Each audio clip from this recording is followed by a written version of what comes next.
நம்மள நிறைய பேத்துக்கு எங்க ஹேவ் யூஸ் பண்ணணும், எங்க ஹேஸ் யூஸ் பண்ணணும்னு தெரியாது. சோ நிறைய இடத்துல நம்ம இது ரெண்டுக்கான டிஃபரன்ஸை யோசிச்சு நம்ம கன்ஃபியூஸ் ஆயிருப்போம். ஹலோ மக்களே, welcome back to speaky free. So இன்னைக்கு நம்ம ஹேவ் டு அப்படிங்கிற அந்த வேர்டை எங்க எங்கெல்லாம் யூஸ் பண்ணலாம் அப்படின்னு பார்க்க போறோம். So first one, use have to in sentences that is used to talk about duties or responsibilities. அதாவது ஒரு கடமையையும் நம்மளோட டெய்லி ரொட்டீனையும் சொல்றதுக்கு நம்ம என்ன யூஸ் பண்ணலாம்னா அந்த இடத்துல நம்ம have to யூஸ் பண்ணலாம். For example, have to that is used in it is necessary that or you must do something. அதாவது நம்ம கட்டாயமா ஒண்ணு பண்ணணும் அப்படின்னாலும் இல்ல ஒரு இடத்துல ஒரு விஷயம் செய்யறதுனால அங்க have to யூஸ் பண்ணலாம்.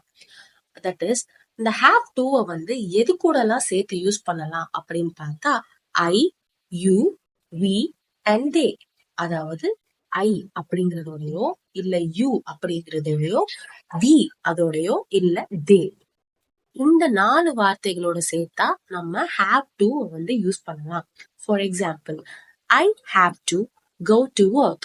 I have to go to work. She has to study for her test. She has to study for her test. We have to wear uniforms at school.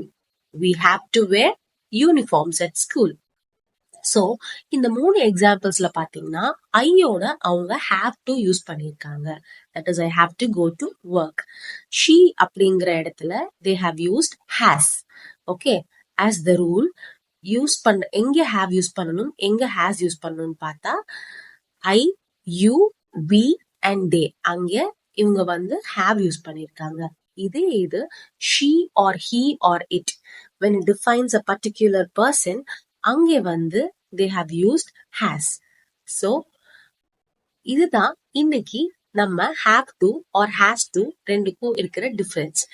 So உங்களோட task அப்படின்னு என்ன பார்த்தீங்கன்னா ஒரு sentence using have to or has to use பண்ணி எங்களுக்கு நீங்க comment பண்ணணும்.